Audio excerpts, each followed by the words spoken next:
Hello everyone, Alistair Gold here. Tottenham Hotspur, always an adventure.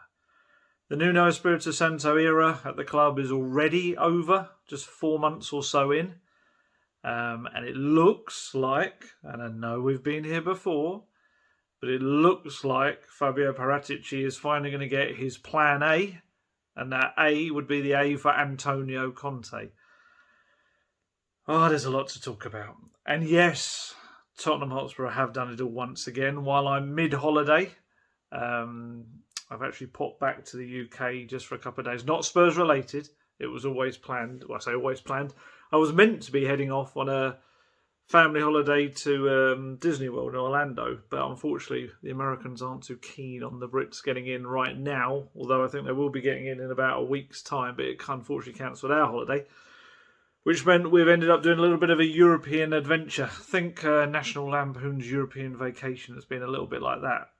Did Italy and France in the last week or so. That's why you didn't get a video. I apologise, but I wasn't at the game, so I kind of, my policy on that. When I'm not at matches, and I, to be honest, wasn't really able to see much of any of them either where I was, so I didn't really want to comment on the matches themselves.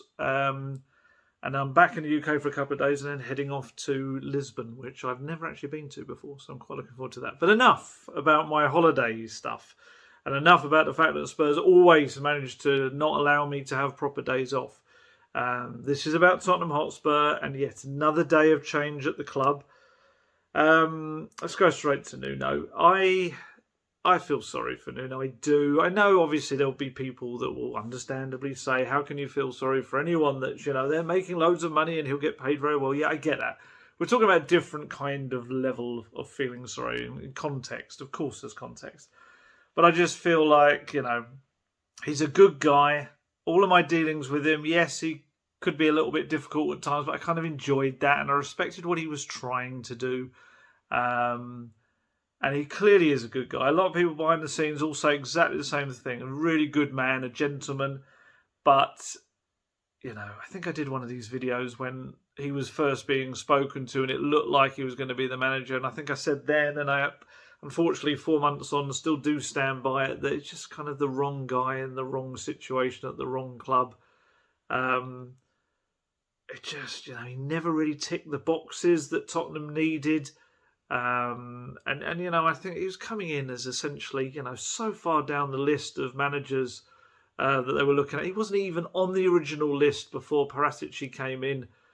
And the fact that Paratici had to even convince Daniel Levy to appoint him in the first place, I kind of feel that maybe that all undermined him slightly from the start. And, the fact that his tactics didn't really align with the, free-flowing, entertaining, attacking football that Levy had promised the fans.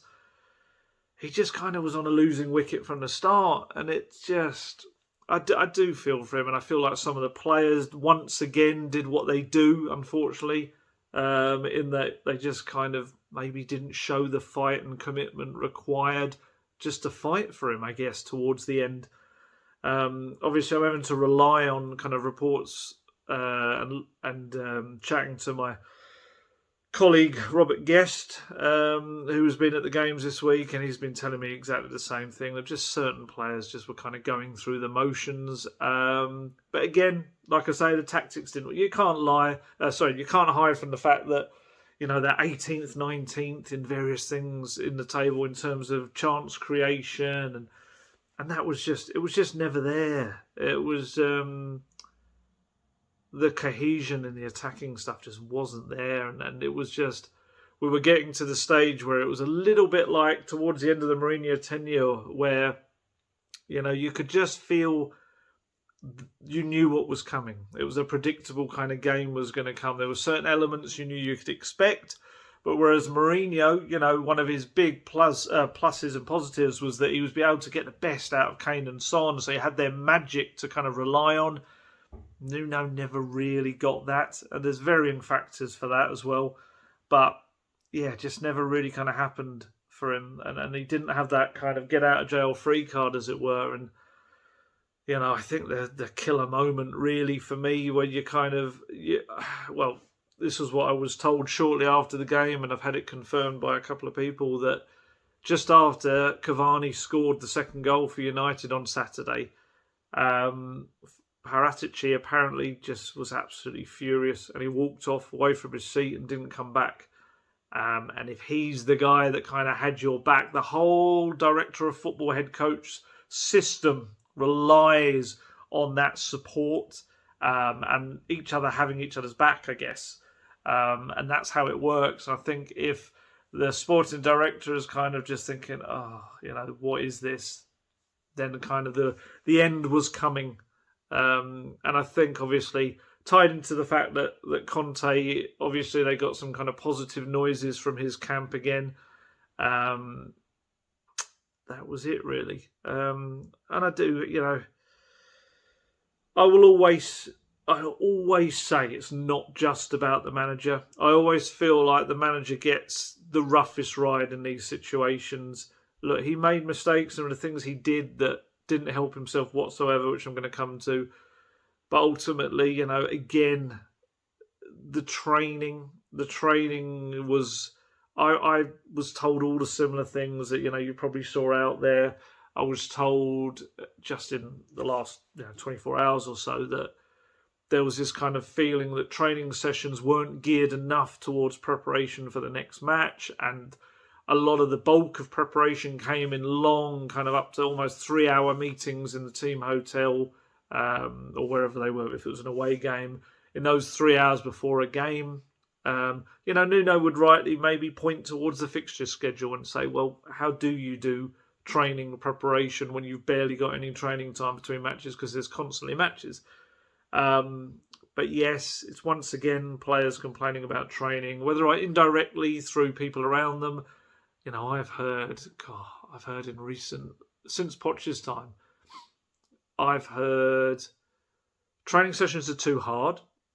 I've heard training sessions are too soft and not working them hard enough. I've heard training sessions have gone stale. And now, there's this thing about preparation as well. It's like, there's a part of you just want to say, get on with it. It's just, I don't know. You maybe go down the weak mentality angle, perhaps. I don't know. But there's always an issue. And look, there were things that Nuno did that weren't great at all.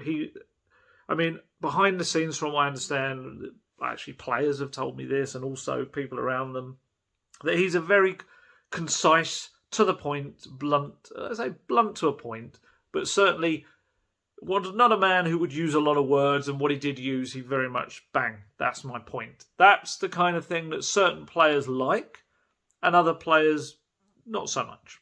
And that's when you do end up, I don't know, I kind of feel like managers maybe have to read and understand the player. You've got to know what pushes them and what doesn't. I do think maybe with the modern mentality, I don't know, one size doesn't fit all, and maybe that's ultimately what led to his undoing, because, I saw it before I went away, and what I'm told from everyone in the last 3 games, maybe obviously the 2 league games, you can tell that everyone wasn't fully up for the fight, to fight for Nuno, essentially. He alluded to it. I was reading this press conference ahead of the United game where he said, I wish all the players had equal commitment. What's his name? Pierre-Emile after the match, I saw his interview where he was saying about, it didn't matter whether it was this cleaning lady was in charge, he'd give everything he had. He started to go off as if he was about to say about some people not being committed, and he said, I probably shouldn't say any more. And it's just, how many times are we going to hear that? I don't like that side of stuff. I don't like that when it happens in a football club. Even Poch, who had the most tight-knit family atmosphere, even in his last year, that was happening. You could see it on the pitch. You could see it with the lack of pressing. And I remember asking about pressing, and he was like, I'd like them to press more than they are. And that's a desire thing. But we'll come to Conte, and hopefully that's the kind of person that just won't stand for that. But we said that about Mourinho as well. So, as you can tell, I'm a guy that doesn't like to pin everything on one person, because I always believe if there's a success in a football club, it's down to a variety of reasons and factors. And I also believe failure is exactly the same. But, it's a shame because it started so well, didn't it? We had, I think his pre-season, from what I understand, his pre-season went down really well. And there was a lot of good stuff said by people around the club and players as well. He got them really fit, those non-international, the ones who didn't go off in their international competitions, got them really fit. And you could kind of see what he was trying to build. He had a really good first month, won Manager of the Month, beat the champions, Man City, Wolves and Watford as well. And you could kind of see where he was going. And obviously, he was walking. I've said this before, so I'm not going to harp on about it too much. But he was coming into a mess of a situation. He was coming into the Kane and Dembele scenarios where they both wanted to leave. And that's two big players. He then had an international break that robbed him of about 8 players or so, injuries, absences with red-listed countries, everything. So, yeah, he didn't have much going for him whatsoever, and he was kind of battling, constantly firefighting as well. But he never then really pushed on after that. There was the odd little kind of flickers of something. And look, I'd never, ever, ever advocate for someone getting sacked. That's just not my style. I don't like that. I'm not that kind of person. But I think after everything I've heard about Saturday's match, and people that were there have kind of reported back to me and said it was the most toxic atmosphere of a game in the new stadium since it got constructed. And I think with that, with Paratici walking off, there was probably no way back. And players not being fully behind him, that's unfortunately it's kind of what's going to happen. I always felt with Nuno, I understood that he was a guy that didn't enjoy the media side of things, and he didn't enjoy having really any attention on him whatsoever. But the problem was, and I know people behind the scenes at Spurs were trying to explain this to him, that at a club like Tottenham, which is a little bit different to Wolves, there's more spotlight, there's more pressure from the fans, I'd say. And the key thing of what the media do allow you to do is to get your message across. And the problem with Nuno is I don't really believe he had a message to get across. And that's, that sounds like something that shouldn't be a big deal, but ultimately, when you're coming in as, 27th choice or whatever he was, I'm being disparate, I'm patronising slightly there. Of course, he wasn't 27th choice, but in Paratici's, even with Paratici's list, we know he wasn't in those top choices. He was very much a kind of almost a reserve choice. And if you're coming into that scenario, you've got to kind of win everyone over, and you've got to come across as inspiring. And the problem is, if in your press conferences you're just coming out with generic non-answers to questions, then kind of you just wonder whether he was like that behind the scenes as well. And when he's, talking to the players and you want him to inspire them, and was he, by the sounds of it and by the proof on the pitch? Unfortunately, the answer is probably no. There were so many opportunities I tried to give him in press conferences to say things kind of that I knew would help him out as well. There were moments where I was asking about that attacking football and saying, look, but surely you're building towards that attacking football. And he'd say things like, oh, I wish I could be honest. I'm always honest. I wish I could say that. And it's like, no, don't say that. At least show. And I think this was maybe at Nuno's other biggest problem, is that he never really found his way of playing, because I think there's a way of playing that Nuno wanted to play, and I think there's a way of playing that everyone else wanted him to play. And it kind of ended up being this ugly hybrid of the two that just didn't serve anyone any purpose whatsoever. They weren't really solid at the back apart from that first month of the season. And then they didn't really have any attacking threat to them in games, other than the ones against maybe European opposition at home where you'd expect them to create lots of chances. I'm just thinking about his press conferences and how just some of the national media were just, you could tell, it didn't even really, there was almost no point in being in the press conferences because the answers were so generic. Once in a while, he'd suddenly open up and say something that was really interesting, but they were so few and far between. And that's the thing as well. And if you're not engaging the media will give you less time as well. It's just an unfortunate natural fact. And if the fans are reading stuff that they're just going, then they're not going to give you any time when you already weren't probably the person they wanted. It's like, it's not to say that there's any real importance to our job whatsoever, other than trying to, ask the questions for the people. That's what we try to do. And if the fans aren't reading anything remotely inspiring, then they are going to turn quickly. And that's what happened. Here we are, 4 months in. Again, though, like I say, didn't help himself. Tactics just didn't work. He kept talking about partnerships and, combinations and how they just weren't working, and he was trying to make them work. They just never did. I don't think he really found his best 11 until late on, and then that best 11 just didn't work for him. So it didn't end up even being his best 11. I think you can tell in my voice. I'm gutted for Nuno. I'm gutted it didn't work for him. And this is hopefully the way you see I operate.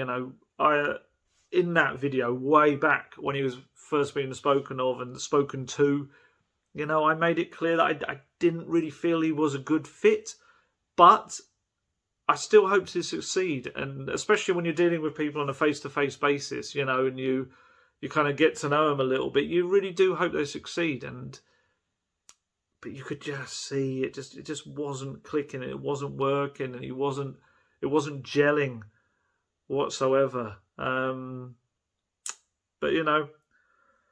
ultimately, as I say, it's not about one man, and there's a much more it's systematic failure as well. In that, if you're having to sack a manager after 4 months, and we're not talking about a huge super club that, there's enormous expectations. So if you're not even top of the table, then you're getting sacked quickly. This is Tottenham, and they're not that kind of club right now. And if 4 months in, and I still think, they were within touching distance of the top four still.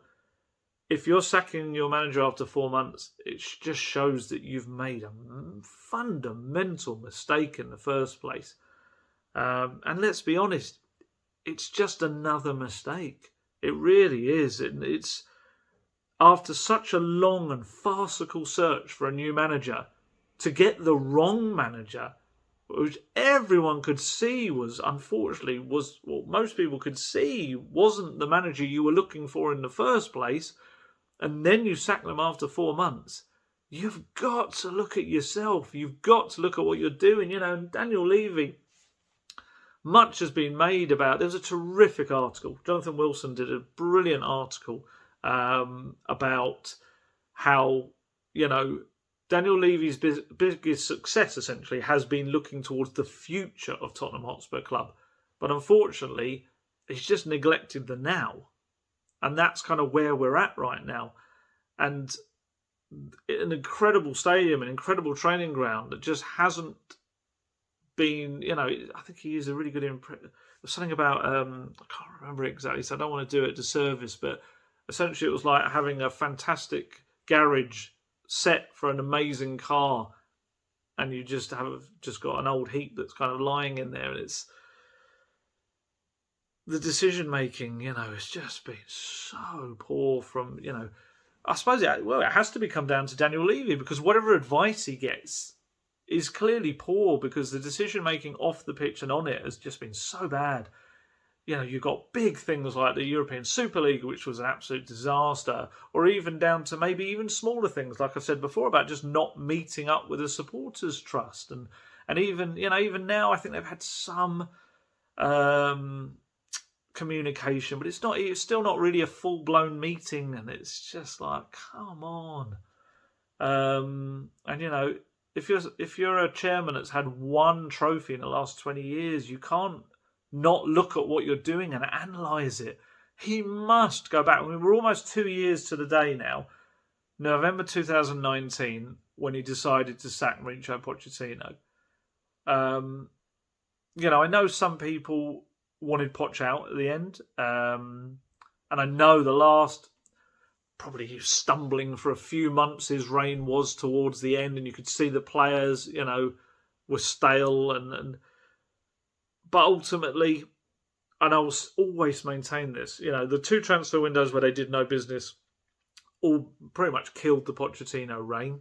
He managed to kind of get some life out of what was a kind of a dying animal with the top 4 finish in the last season, the Champions League final, and that Champions League final left a big old dent, I think, on the club as well.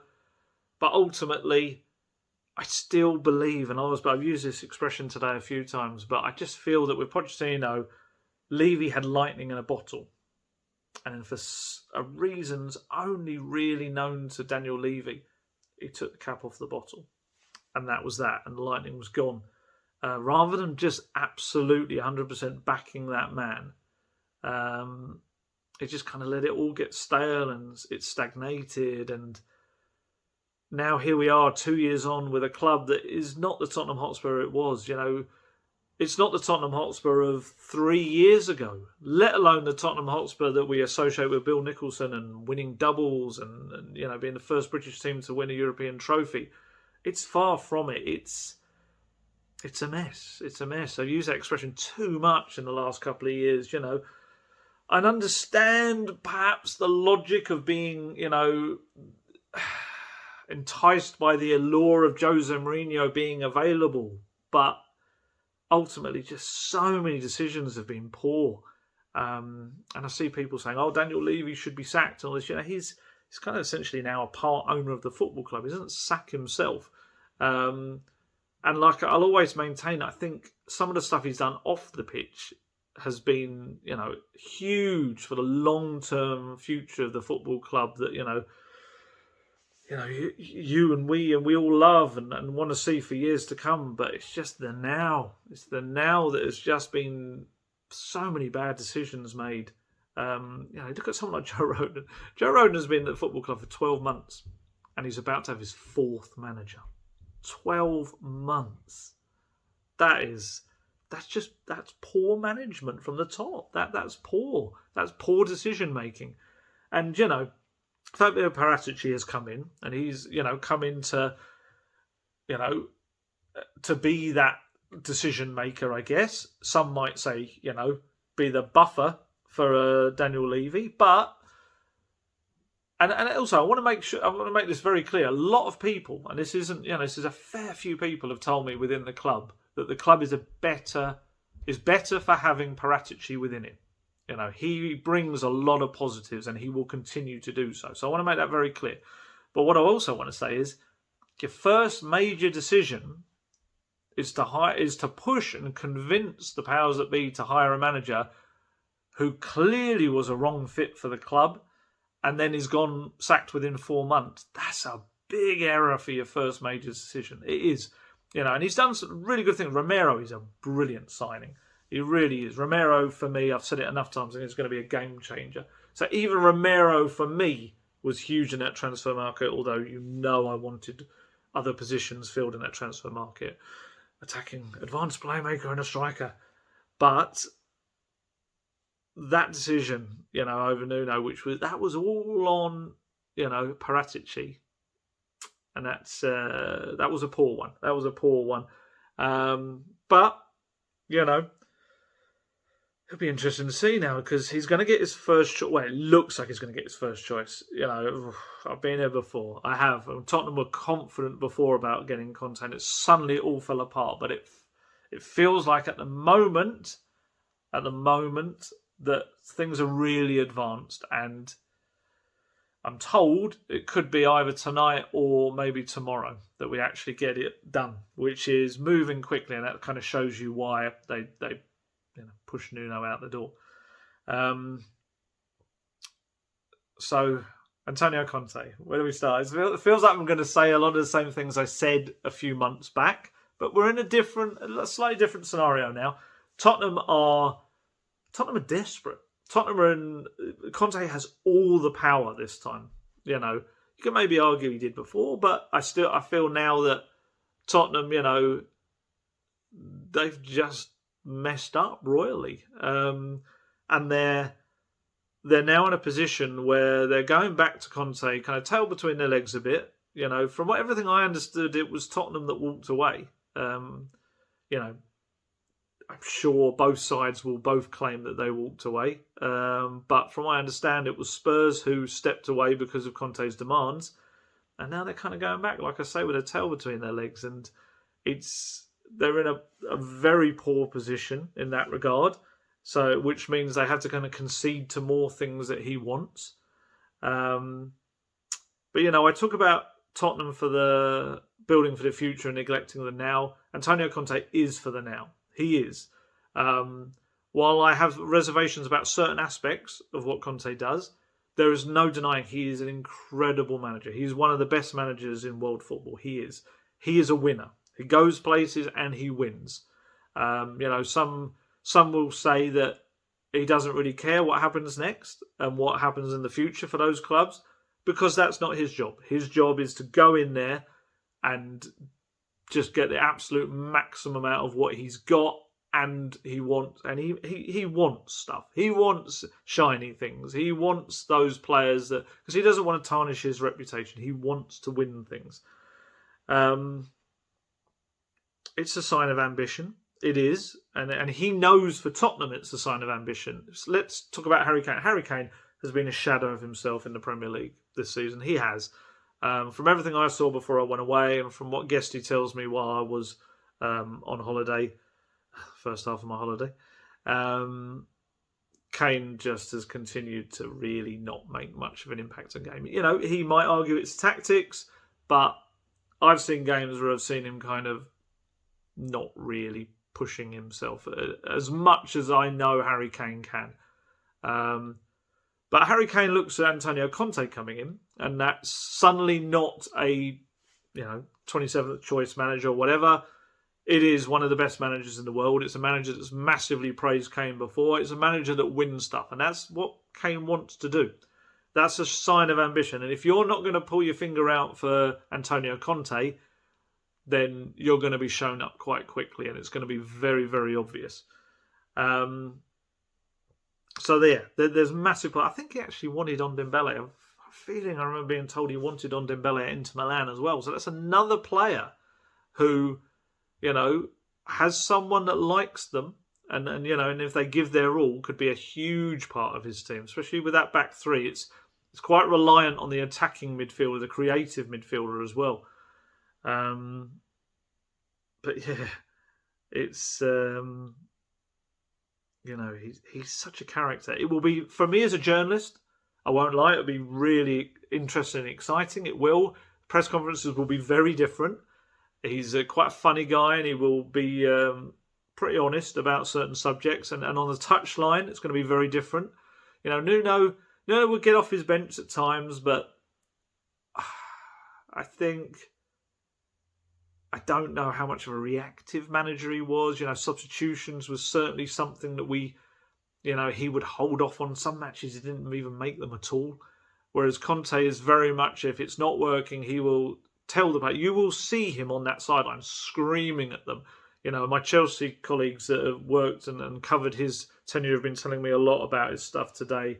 And he will scream for those players to be pressing up front. And that is huge for Tottenham.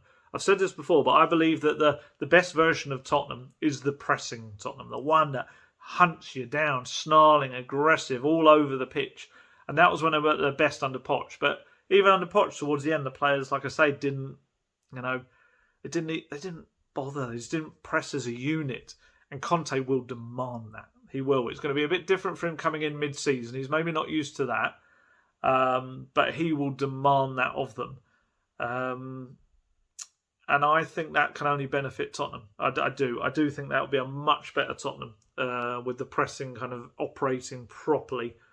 And it'll be interesting to see kind of the other aspect to him as well. I'm not even going to go into the money aspect of things yet, but what I would say is that he can take players that maybe others don't see as being incredibly talented, and he can make them into incredibly effective players. Some of the players that he won the title with Chelsea probably won't be seen as Chelsea greats or the most talented players that ever have pulled on a Chelsea shirt, but he made them into something much, much better than they were before he got there. And I'm intrigued to see who he does that with at Tottenham.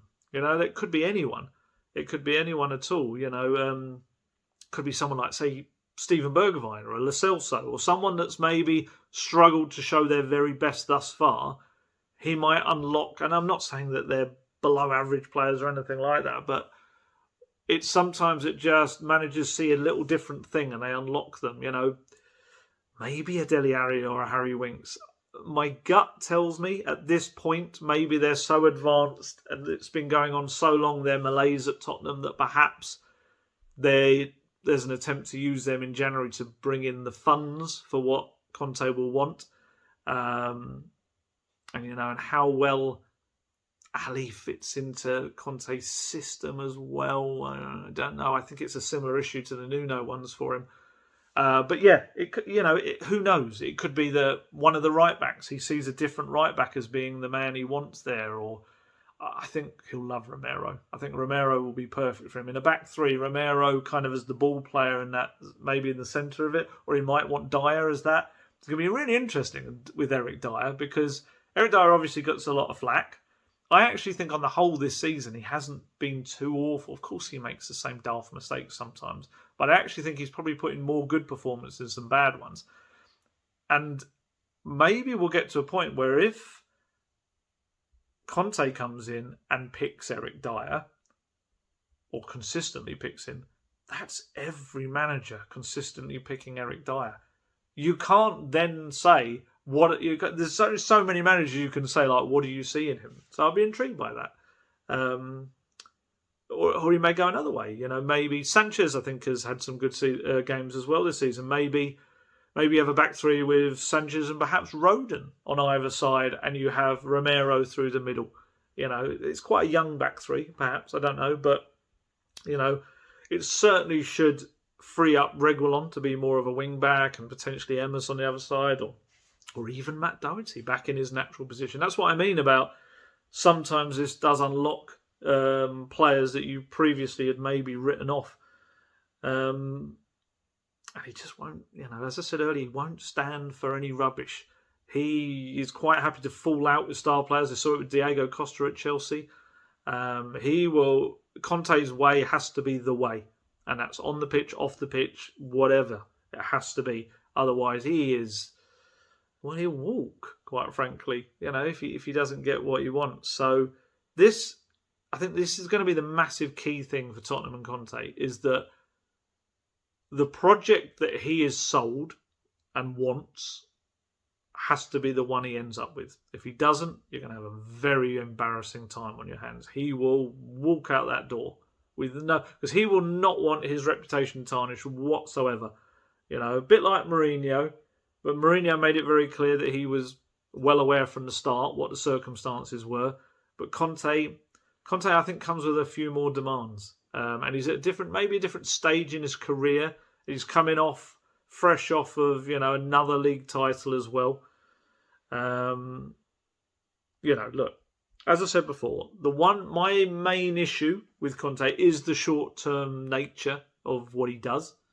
For Tottenham are a club that maybe have been a project club, and for Conte is very much someone that will spend 2 years at a club. Occasionally 3, but it's very rare. It's mostly 2, and then some kind of friction occurs, and he's out of there. And he does spend money. I know I've had a few people tell me that's a myth, but it isn't. It isn't. Perhaps at some clubs you could find that, but and some people say, oh, it's a net spend, but that's a lot of upheaval to get there. And certainly you look at Inter, they were in tough times after he went, and Chelsea, I think, had to kind of sell on a lot of players as well, and even with their money. But I'm going to add the massive caveat that I think we're all at a stage now. I don't know why that suddenly went really bright there, like there was a nuclear explosion. Apologies for that. But I don't. I think we've all got to the point where we need to see something in the now from Tottenham. I think we kind of felt we were close under Poch. It was almost there, but then suddenly just the last 2 years have just gone like that. And I think we've all heard so much about the future. We've heard about what's going to be, and the stadium's going to be a game changer and all this sort of stuff. I think it's time now just to look at the now. And I think Conte is a now. He's not an all-out attacking coach. You're not going to get like incredible football, but you will get some very good football. And he's not a defensive coach. You can't look at him like that. He is, he is more of a balance. But he will also bring more of an attacking feel to it. And I think, I can't say it enough. The guy's a winner. He is. And he's, like I say, he's at a different stage in his career than Mourinho. He is, although rough, I'm trying to think age-wise how far apart they are. And this is what I keep hearing about him. As a coach, he is superb. So I'm really intrigued to see what he does midway through a season with a club. Spurs are not out. It's so early. This is the thing. This is the one thing you could say about the Nuno decision, is that they've made it at a period in the season where perhaps they can change things. And if I'm going to be fair, maybe that was the thinking as well with Mourinho and Poch 2 years ago. But I'm intrigued to see what happens next. I'm intrigued to see what happens with his backroom staff. I'm led to believe that it's 5 that he wants to bring in. Whether he gets all 5, we'll see. He does have a bigger backroom staff than most coaches, or certainly Spurs coaches do. So I'll be intrigued to see how that works. It looks like, in keeping with the short-term nature of stuff, it's going to be a short-term contract. It sounds like it's going to be an 18-monther or so. Am I excited by it? I think I probably am, because purely from a journalist point of view, it's something new. And this is, again, with no disrespect to Nuno, because, like I say, he was a good guy. But as a journalist, it's tough to cover him. It is. You're not getting much from him. And the football wasn't great, of course. And I just think he's a big name, Conte, coming in. And he's, like I say, it just feels like that little bit of ambition. And I can't believe Tottenham would bring him in without the guarantees of doing business in the next 2 transfer windows, at least, January and summer. And Paratici, working with him as he did at Juventus. There's some kind of people that are trying to make out they're like that, Paratici and Conte. I don't believe it's like that close relationship, but they obviously have had a working partnership before, a working relationship. But if anyone knows him, it's Paratici, and if anyone knows Paratici, it's Conte. So, that should be a relationship that works purely because of that knowledge of each other. But again, he's a guy who can be quite volatile. So we'll see. But yeah, I think I am excited about it. I might not look it. There's probably more the fact that Tottenham once again mid-holiday decided to do the old big news thing on me, so I don't properly get the time off I should. But that's just cruel. Yeah, I'm going to be interested to see. I'm not going to think about the future. I'm not going to think about what he might leave behind at the end of it all. I want to think about it now. I'm going to think about it now as well. I do hope that even the now contains some using of the younger players. Like, I want to see Oliver Skipp still play, and I hope that immediately that Conte will see the kind of the best. Will see the potential in him. I hope Dane Scarlett continues to be developed as well. I hope he doesn't just, kind of, when we talk about the now, dispense with those kind of younger players. I hope some of them will continue to be part of things. But yeah, he could potentially be a game changer for Tottenham. He could, Conte, he really could. But he has to buy into it, and Tottenham have to buy into him. Like I say, the project he agrees to has to be the one that he is actually given when he's in employment. It really is so big, because if he were to walk away, I don't actually see where that would leave the club in terms of another decision that's gone wrong. It would just be, I think people, like I say, I heard there were chants of Levy out at the United match and everything. If Conte walks, that will only be seen as Spurs messing up. It won't be seen as everyone will probably understand why he leaves. That's the way, it works. And Spurs. Oh my goodness. I'm just trying to. You see me actually thinking about it. I'm actually trying to imagine what that scenario would be like. I can't even imagine where they go from there. It would be such carnage. But let's see. Bit of a shorter one. Like I said, I don't really want to go into the matches because I didn't see enough of them to form proper opinions, and it's faking it in a way to talk about matches that I haven't seen or was at. But I've still got what, 6 of. I'm back next Monday, essentially. Yes, 7 days until I'm properly back. I'm heading off again for a couple of days. I'm going to pop to Lisbon, which I've never been to before. So I'm looking forward to that. Hopefully, Spurs will have a new head coach in place before I leave. So that means I miss the European match and the Everton game, but I will definitely try to find ways of watching them. We'll see. As you can tell, I'm a little bit kind of. It's weird. It's all a bit deja vu. I feel like I kind of spoke about Conte back in the summer. As I said, though, this is a bit of a different Tottenham, even just 4 months on, and they are more desperate. The board said in their address to their supporters' trust after that kind of, when they agreed to at least chat, they said that Spurs have come out of the pandemic financially secure and stable. If that means that they can now put some money towards, Conte and what Conte needs, then let's go for it. I do wonder whether Spurs have just looked at the playing field and looked at it, and you look at United, a couple of bad results and they could turn to Conte. You look at Newcastle with the huge wealth coming into there. You look at, all of the other clubs, the Cities, the Liverpools that are up there challenging. You look at Arsenal starting to put a run together now. You look at West Ham doing very well. David Moyes, such an underrated manager. He's doing very well there. You look at Leicester, who are winning things in recent years. I'm sure I've forgotten someone as well, someone really obvious. But essentially, you look at all these clubs that are kind of pushing on, and you're just watching Tottenham going the other direction. And I just hope that they have looked at that scenario and thought, yeah, you know what? Let's put a bit of money in.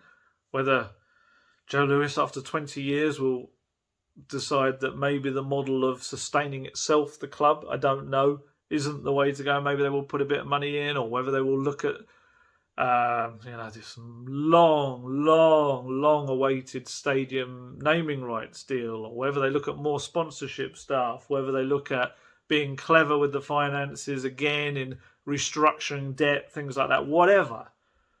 If it gives Conte what he wants, and we get even 18 months of trophies and excitement and getting back to football that isn't predictable and isn't boring, we all need to be enthused again. We really do. And talk about that as fans, I'll talk about that as players and staff in the club, I'm talking about that as me and other journalists. It'd be great to be excited about Spurs again.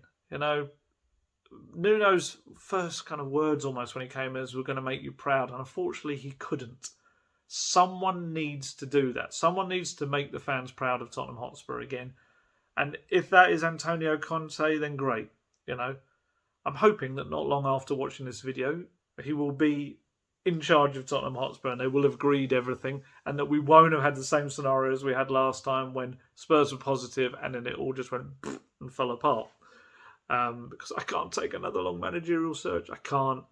That was just embarrassing, farcical, and we now know ultimately a huge failure. So yeah, I want to see if Conte's the man that they all want, if he's the man that he is the man that Paratici wants, and if he has a big galvanising effect on that squad, and then in January they back him, and they get players out that he doesn't want, and they crack on, Spurs will be all the better for it, honestly. Spurs need to move on now. They need to push on. Again, feel sorry for Nuno and his coaching staff. Good guys, but it's just football, isn't it? It is football. So fingers crossed, Spurs start moving in a positive manner, and we can all look forward to watching games again. And yeah, so I'm going to head off now. I might try to do another video at some point if I can. I can't promise it because, like I say, I'm away. But certainly I'll try to do something early next week if I can't do anything kind of post-weekend. Well, it probably will be post-weekend, won't it? So there you go. Right, I'm going to head off. As always, look after yourselves, stay safe, stay healthy, and hopefully we'll have something enjoyable to talk about when it comes to Tottenham Hotspur again. Catch you later. Goodbye.